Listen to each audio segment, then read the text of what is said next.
조리기능장 농부입니다. 이제 우리가 그 차례상에 삼색나무를 올리죠. 보통 삼색이나 뭐 오색나무를 올리는데 기본적으로 삼색나무를 할 때 도라지를 많이 나무를 하죠. 하얀색.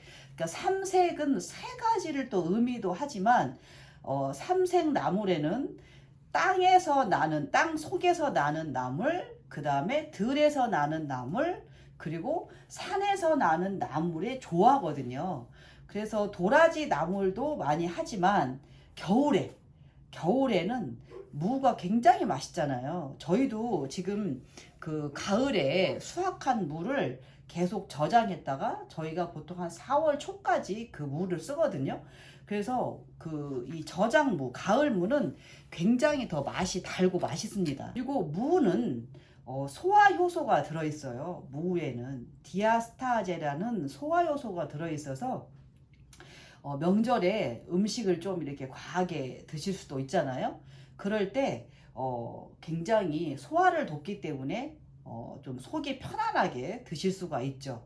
맛도 좋고 소화 효소가 들어있어서 어르신들이 계시는 집은 댁은 도라지보다는 또 가격도 저렴하면서 그리고 속이 좀 편하게 명절에 드실 수 있기 때문에 무나무를 제가 추천을 해드립니다. 이 무는 무가 이렇게 있죠. 이렇게 여기가 이파리 부분이고 여기가 뿌리 부분이에요. 그러면 무가 이 길이가 결이거든요. 무결.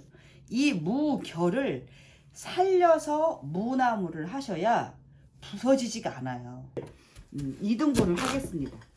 2등분. 그러면 한 길이가 한 8cm 정도 나오거든요. 제가 오늘 숭채만두에 넣으려고 한 150g 정도를 이렇게 잘라냈어요. 하나에서. 그래서 2등분만 하셔도 충분히 길이가 나오거든요. 이게 무나물은 너무 길이가 짧은 것보다는 좀 길이감 있는 게 좋아요. 그래서 8에서 한 10cm 정도 길이를 좀 보시고요. 일단 편으로 썰어야 되는데 편으로. 그리고 무나물은 너무 채가 곱지 않아도 됩니다.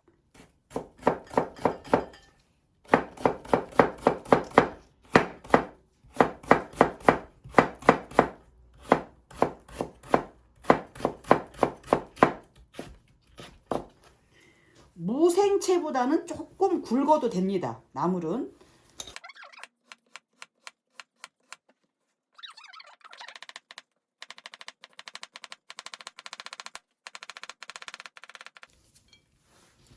자, 무 하나를 채를 썰었더니 굉장히 양이 푸짐하죠. 예.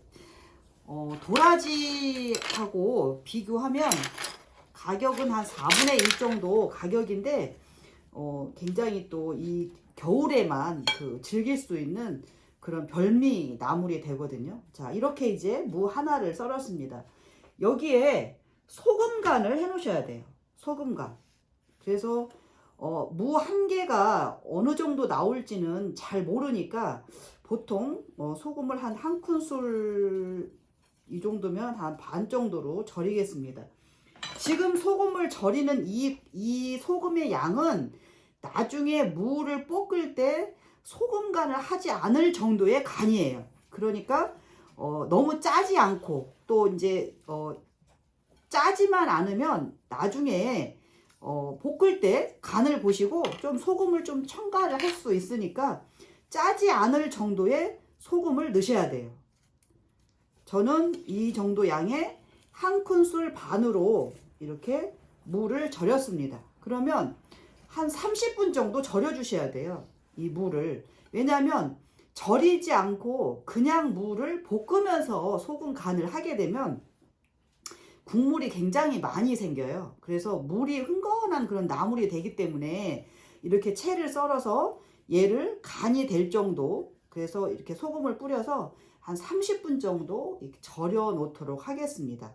그리고 이제 여기에 고명으로 들어가는 이제 파가 있습니다. 보통 무가 굉장히 하얀색이잖아요. 그래서 대파를 뿌리 쪽 흰 부분을 쓰는 것보다는 이렇게 파란 부분만 그냥 쫑쫑 썰어서 준비를 해서 고명으로 쓰겠습니다.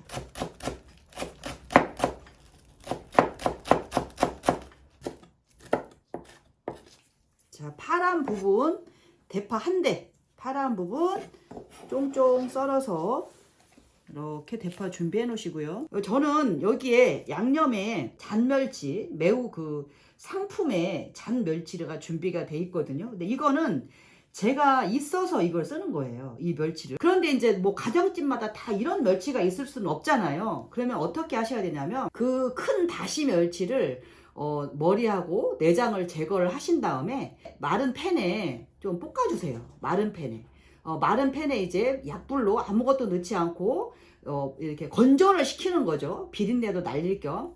그렇게 해서 집에 뭐 분쇄기, 보통 가정용 분쇄기 있잖아요. 거기에다가 가시면 돼요. 분쇄기에다가. 그래서 멸치 가루를 이용하시면 좋습니다. 이게 무나물에는 제가 지금까지 이렇게 먹어보면 멸치 맛이 좀 굉장히 중요한 조미료 역할을 해주거든요. 그래서 큰 멸치가 있으면 그거를 다듬고 마른 팬에 볶아서 분쇄기에 갈아서 사용을 하시면 좋고요. 아니면 저처럼 이렇게 아주 잔멸치, 깨끗한 그 잔멸치가 있으면 이거는 그냥 사용하시면 좋습니다. 별로 표시가 안 나요. 이렇게 색깔이 깨끗하고 잔멸치는 이 무나물에 넣어서 볶아도 그렇게 멸치가 넣는지 안 넣는지 잘 모를 정도로 표시가 안 나니까 그냥 저는 이 멸치를 사용을 하겠습니다. 그리고 또 다른 이제 조미료가 제가 준비한 게 이게 표고가루예요. 예, 마른 표고를 이게 그 분말로 만든 것을 요즘에 뭐 제품이 워낙 많이 나오기 때문에 이거를 사용할 겁니다. 무는 시원하고 달짝지근 맛은 있지만 감칠맛이 나는 식재료는 아니잖아요. 그래서 멸치를 사용해서 감칠맛을 내주고, 이거 이제 동물성 단백질이잖아요. 표고가루는 식물성 단백질 성분이 있습니다. 아미노산 성분. 단백질은 보통 한 20여 가지 아미노산이 있는데 그 중에 표고에 들어있는 구아닐산이라는 아미노산이 감칠맛을 내주거든요. 그래서 옛날에 고서나 궁중 음식을 보면 보편적으로 표고가, 그때는 이 분쇄 이 기술이 없기 때문에 그냥 마른 표고를 불려서 이렇게 썰어서 거의 많은 음식에 조미료로 사용을 했거든요. 그래서 무나물 재료는 이렇게 준비가 됐어요. 여기에 다진 마늘하고 이제 들기름만 있으면 무나물은 볶기만 하면 되거든요. 그래서 이렇게 준비가 되고, 이제 숭채만두 배추를 준비를 좀 할 겁니다. 자, 배추를 살짝 데쳐야 되기 때문에 제가 물을 먼저 올렸습니다, 팬에. 그리고 배추가, 저는 여러분들은 통배추가 없으면 마트에 가시면 쌈추라고 이렇게 파는 게 있습니다. 쌈추. 이렇게 배추가 손바닥 크기 정도 이 쌈추를 파는데, 이거를 이용하면 이게 이 소실되는 부분이 없어요. 버리는 부분이 없어요. 그냥 얘는 그대로 사용을 하면 되거든요. 그래서 버리는 부분이 없는데, 이제 통배추를 쓰거나 아니면 뭐 봄동, 요즘에 봄동이 많이 나오니까 봄동을 쓰거나 하면, 얘를 이제 제가 이거는 그냥 보여드리려고 좀 가져왔어요. 이것도 이제 배추가 알배추 정도 크기거든요. 그렇게 크지 않은 배추가 제가 한 통이 있어서 가져왔는데, 이렇게 통을 뭐 반으로 가르거나 그러시면 안 돼요. 통배추를 이렇게 사용을 하실 때는 이렇게 이파리를 좀 낱낱이 이렇게 떼주셔야 돼요. 한 장 한 장. 배추를 이렇게 낱낱이 이파리를 떼시면, 보통 배추가 줄기 부분이 있고 이 잎부분이 있잖아요. 그러면 이 줄기 부분을 너무 많이 남겨놓으면 나중에 만두가 말기가 굉장히 힘들어요. 그래서 이 줄기를 한 배추의 3분의 1 정도로 이렇게 줄기를 버리셔야 됩니다. 그래서 이게 그냥 먹지 못하게 나가는 부분이 많기 때문에 이 쌈추를 추천을 해드리는 거예요. 얘는 그냥 쓰면 되거든요. 살짝 끓는 물에 데쳐줘야 돼요. 끓는 물에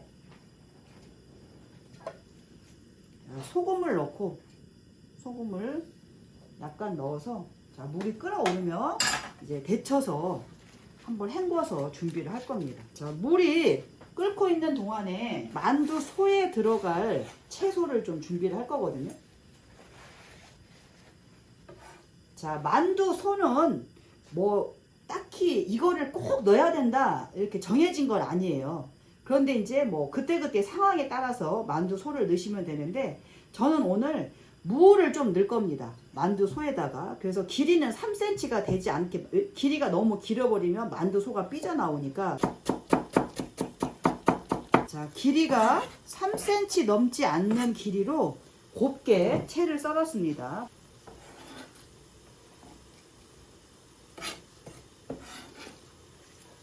소금으로 살짝 무를 간을 해줘야 돼.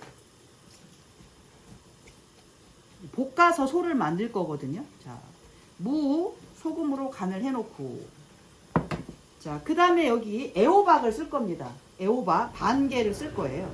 그래서 애호박도 너무 길이가 길게 채가 들어가면 안 되고, 그리고 호박 그 씨 부분이 여기가 많이 들어가게 되면 식감이 좀 좋지 않거든요. 그래서 호박을 돌려깎기를 할 겁니다. 자, 호박도 한 3cm 정도로 길이를 맞춰서, 자, 돌려깎기는 이 호박을 껍질 쪽 부분에 이렇게 칼을 넣어서 위아래로 이렇게 지그재그로 위로 밀고 당기고 밀고 당기고 밀고 당기고. 자, 소금은요 천일염을 쓰는데, 천일염 일반 그냥 가공되지 않은 천일염은 너무 굵어서 얘가 그 용해되지 않은 상태이기 때문에 삼투압이 빨리 안 일어나잖아요. 저는 이제 꽃소금은 아니고요. 꽃소금은 정제염입니다. 그래서 99.9%가 염화 나트륨이에요. 그런데 이 천일염을 요즘에는 마트에 가보시면 천일염을 이렇게 온전히 바짝 건조를 해가지고 이렇게 분쇄를 한 소금이 나옵니다. 그래서 이 소금을 사용을 하시면 식용 소금으로는 저는 꽃소금보다는 이 소금을 추천을 드리거든요. 왜냐하면 꽃소금은 정제가 됐기 때문에 미네랄 성분이 거의 없어요. 그런데 얘는 그냥 건조해서 약간 그 입자를 곱게 한 천일염이기 때문에 미네랄 성분이 남아있거든요. 그래서 저는 이렇게 쓰시는 소금을 추천을 드려요. 꽃소금보다는.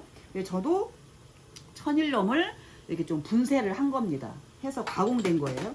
자, 호박을 껍질을 이렇게 한 번을 그 돌려깎기해서 벗겼는데 아깝잖아요. 씨가 아직 나오지 않았는데, 그래서 한 바퀴 정도 이렇게 더 돌릴 겁니다.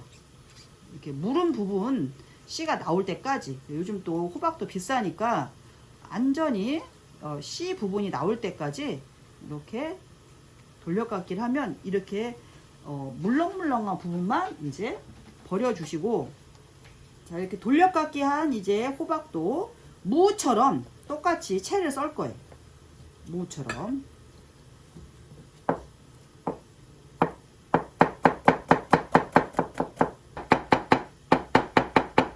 자, 얘도 그냥 호박을 그냥 볶아서 사용하게 되면 수분이 너무 많이 나오니까 얘도 소금으로 한 작은 술 정도 쓰시면 될 것 같아요. 반 개. 소금에 절인 이 무나물은 한번 중간에 이렇게 뒤집어 주시는 게 좋아요. 여기에 이제 물이 끓고 있거든요. 한꺼번에 다 넣는 것보다는 나눠서 데칠게요. 배추를 부드럽게 할 정도만 데치시면 됩니다. 또 익힐 거니까. 시금치 데치는 정도로 이렇게 데쳐서 찬물에 헹궈 주시고, 자, 쌈추도 이 쌈추로 숭채만두를 만들게 되면 굉장히 색깔이 예뻐요. 아주 진한 녹색이어서. 자, 배추 쌈추잎 기준으로 하면 한 20장 조금 넘게 준비를 하시면 아주 그냥 간단하면서도 뭐 한 끼 식사할 정도 될 정도로 이렇게 만두를 만들 수가 있습니다. 이렇게 씻어 놓은 배추기 때문에 한 번만 헹구시면 돼요. 찬물에 한 번만. 이렇게 해서 헹궈서 이제 물기를 꼭 짜줄 거예요.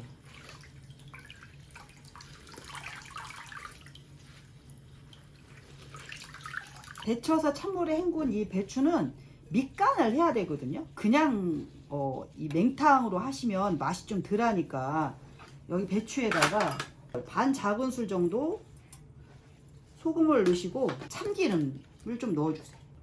자, 소금 2분의 1 작은술, 그 다음에 참기름 1 작은술 정도를 넣었어요. 그래서 배춧잎을 조물조물 묻혀주세요. 소금을 넣은 물에다가 데쳤지만 간은 안 돼 있으니까 반드시 소금 참기름으로 밑간을 하셔서 묻혀서 준비를 해 놓으시면 됩니다. 이제 만두 소를 만들 거거든요. 무 소금에 이게 조직이 연하기 때문에 금방 얘가 이렇게 숨이 죽습니다.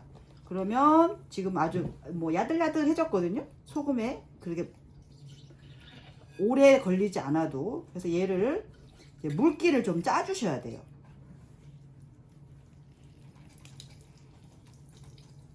애호박도 이렇게 소금에 절였잖아요. 예, 애호박도. 애호박은 무에 비해서 너무 꼭 짜게 되면 이렇게 좀 얘네들이 좀 이렇게 으스러져요. 그러니까 무는 그냥 있는 힘껏 짜시는데 애호박은 조금 무에 비하면 힘을 좀 덜 줘서 살짝만 이렇게 짜주세요. 얘를 그냥 넣는 게 아니라 기름에다가 볶을 겁니다. 자, 들기름 1큰술 정도 넣어서, 자, 무 깨끗한 재료 무 먼저 볶아주세요. 소금에 절여서 짠 거기 때문에 달리 간은 하실 필요는 없고요. 수분을 더 날리면서 무의 그 무 냄새가 나지 않을 만큼 볶아주시면 돼요. 식혀주셔야 돼요. 들기름을 1큰술 정도 넣고, 자, 물기 짠 호박. 호박은 무보다는 좀 살짝 아주 볶으니까 더 색이 아주 선명한 녹색이 됐습니다. 얘도 마찬가지로 무 옆에 펼쳐서 식혀줄 거예요. 저는 오늘 돼지 안심을 다졌습니다. 한 150g 정도, 두부를 한 70g 정도 이렇게 으깨서 물기를 뺀 다음에 두부를 넣을 겁니다. 여기에 보통 이제 그 만두 만드는 것처럼 부추를 다져서 넣는다던가 숙주를 소금물에 데쳐서 쫑쫑 썰어서 넣는다던가, 그거는 만두 소는 답은 없습니다. 정답은 없어요. 저는 이제 여기에 간을 할 건데, 대파를 좀 여기 지금 들어가는 재료가 부추나 이런 것들이 안 들어가기 때문에 저는 대파 한 뿌리를 오롯이 그냥 그 흰 부분을 다 여기다가 넣습니다. 곱게 좀 다져서 쫑쫑. 다진 마늘 2분의 1 큰술 정도 넣을 거예요. 약간의 단맛을 주기 위해서 설탕 1 작은술, 깨소금 한 3분의 2 큰술 넣습니다. 참기름 1 작은술, 후춧가루 약간. 자, 여기에 간은 직간장 2 작은술을 넣어줄 거예요. 이러면 소 양념이 다 됐습니다. 이렇게 하고 여기에 무 볶아서 식힌 거, 그 다음에 애호박, 담백하면서도 이렇게 채소가 씹히는 식감이 좀 살아있는 그런 만두 소가 만들어진 거죠. 제가 요리를 30년 넘게 하면서 그 만두 소를 만들 때 고기를 사용을 해보면 가장 이상적인 고기는 소고기와 돼지고기가 2, 소고기가 1 이렇게 섞어서 만두 소를 만드는 게 가장 맛있었어요. 자, 이렇게 해서 만두 소가 이제 완성이 됐습니다. 배추가 여기 겉 부분이 있고 여기 안 부분이 있잖아요.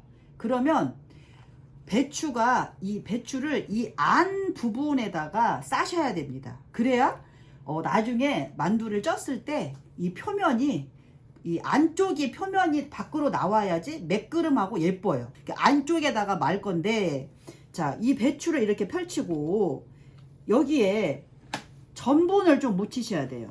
이렇게. 왜냐면 접착제 역할을 해야 되니까.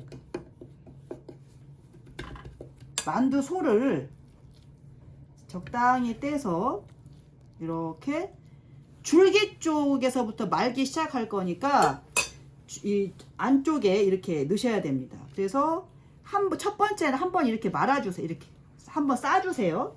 그 다음에 옆부분을 이렇게 오므리고, 그리고 또 오므리고, 자, 이렇게 해서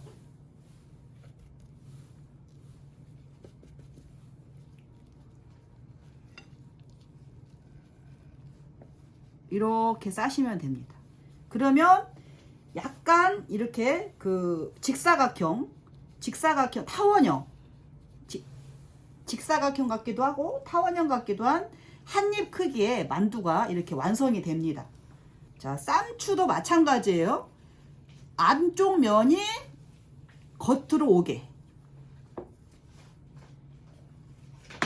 자, 전분을 한쪽에다 이렇게 해가지고 이렇게 묻혀주시면 돼요. 자, 여기에 소를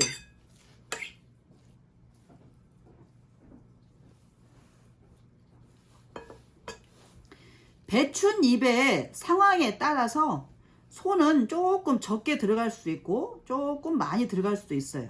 자, 한 번은 이렇게 싸시고 그 다음에 양 끝을 이렇게 오므려서 이렇게 말아주시면 돼요. 이렇게. 그래서 끝나는 부분이 밑으로 갈 수 있게. 이렇게.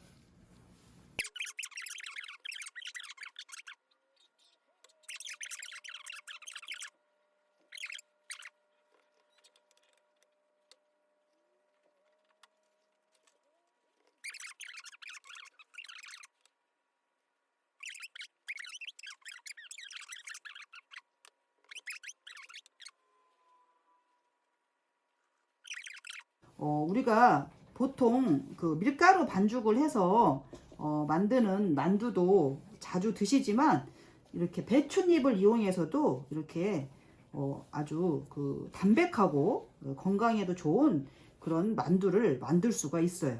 한번 이렇게 여기 지금 제가 전분이 살짝 남아 있어서 한번 이렇게 좀 더 묻혀주는 거예요. 이게 전분이 익으면 이 배추가 이게 수분이 많아서 날가루가 남아있지 않고 식었을 때 좀 쫀득쫀득한 그런 효과도 있거든요. 그래서 이렇게 좀 남은 전분은 좀 제가 이렇게 묻히도록 하겠습니다. 찜기에서 김이 오른 다음에 찜기에 15분 정도 쪄주면 되겠습니다. 저는 이제 무나물을 할 거거든요. 자, 소금에 아주 이게 부들부들하게 절여졌어요. 무가.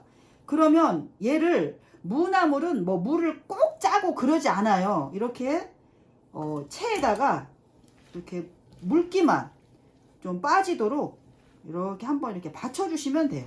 자, 이렇게 체에다가 받치면 물이 이만큼 이렇게 나오거든요. 얘가 다 무나물에 들어가게 되면 진덤진덤하게 물이 생기니까 체에다가 받쳐서 이거를 이제 볶을 겁니다. 들기름 한 2큰술 정도를 부어주세요. 마늘 1큰술 반 정도. 마늘을 기름에 먼저 좀 이렇게 볶아주시면 돼요. 마늘을 넣어서 이렇게 어느 정도 적당히 볶아지면 코끝으로 마늘 향이 이렇게 확 올라오는 느낌이 있거든요.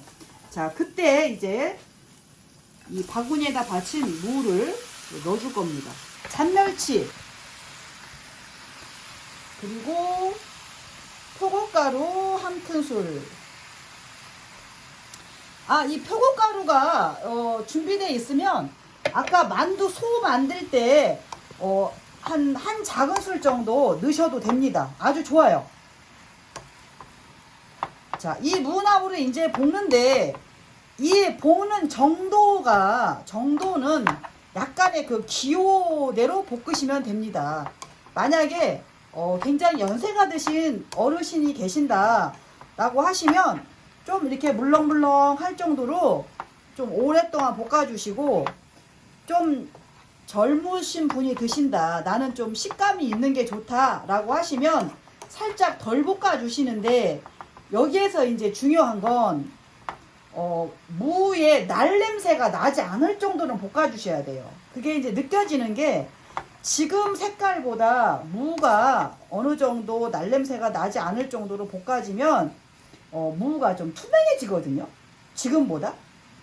지금은 약간 진한 그 하얀색인데 약간 투명해지는 그런 느낌이 있어요.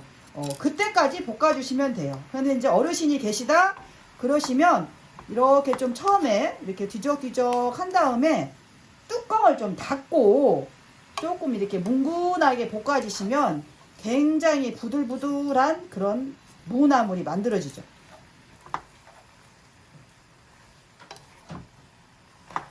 양념이 다 이렇게 섞일 때까지 얘를 이렇게 뒤적뒤적 해줬으면 얘는 그냥 조금 익게 이렇게 가만히 놔둬도 괜찮습니다. 불 조절은 중불 정도에서 해주시는 게 좋습니다. 너무 센 불에서 하시면 무가 하얗게 볶아지는 게 아니라 약간의 그 갈색이 나게 볶아지거든요. 무나물이 어느 정도 지금 거의 다 익었어요. 그러면 투명한 느낌이 있거든요. 이제 기호에 따라서 조금 더 한 3분 정도 더 볶아 주실 수도 있고 아니면 여기에서 적당히 이제 수납하시면 됩니다. 불을 끄기 전에 여기에다가 대파 파란 부분을 제가 쫑쫑 썰어 놨잖아요. 이거를 여기다 넣어줄 겁니다. 숨이 죽을 정도만 이렇게 한 번 더 익혀 주시고, 자 여기에 이제 마지막으로 깨소금 반절 정도 갈아서 이렇게 넣어주시고 불을 끄시면 됩니다. 자, 무나물을 하시는데 내가 도저히 이 빛깔로는 도저히 내가 무나물이 다 됐는지 안 됐는지 모르겠다 라고 하시면 이제 무를 절여서 수분을 좀 뺐지만 물이 생길 수밖에 없거든요. 무는 수분이 워낙 많은 그 채소이기 때문에. 그런데 무나물이 다 볶아지잖아요. 그러면 약간의 이렇게 국물이 생길 때 이 국물의 색이 이렇게 뽀얗게 돼요. 뽀얀 국물이 생기거든요. 이러면 무나물이 다 된 거예요. 이것 가지고도 이제 완성이 됐는지 안 됐는지를 알 수가 있습니다. 이대로 놓으시는 것보다는 넓은 쟁반에 펼쳐가지고 식혀주시는 게 좋아요. 왜냐하면 이대로 그냥 팬에다가 가만히 이렇게 놓게 되면 여열이 있잖아요. 이 팬이 두껍고 여기에서 남아있는 여열이 있기 때문에 내가 원하는 정도보다도 더 훨씬 더 익혀질 수가 있거든요. 그래서 이렇게 완성이 되면 펼쳐가지고 좀 식혀주시는 게 이렇게. 그러면 팬에서 그대로 놔두고 식히는 것보다 훨씬 더 빨리 식고, 그리고 식감, 내가 원하는 식감에서 그 식감을 유지를 할 수 있는 거예요. 찜기에다가 쪄진 만두가 이렇게 완성이 됐어요. 살짝 전분을 굴렸기 때문에 이 배추로 만든 만두여도 표면이 좀 맨질맨질합니다. 그리고 만두는 이 자체로도 그냥도 드실 수가 있지만 초간장을 곁들이면 만두를 훨씬 더 맛있게 즐길 수 있으니까 초간장은 간장하고 식초하고 간장 한 큰술, 그 다음에 식초 한 큰술, 여기에 간이 너무 세기 때문에 그냥 생수 한 큰술을 부어주시고 거기에 깨소금이나 잣가루를 좀 올려서 초간장을 만드시면 돼요.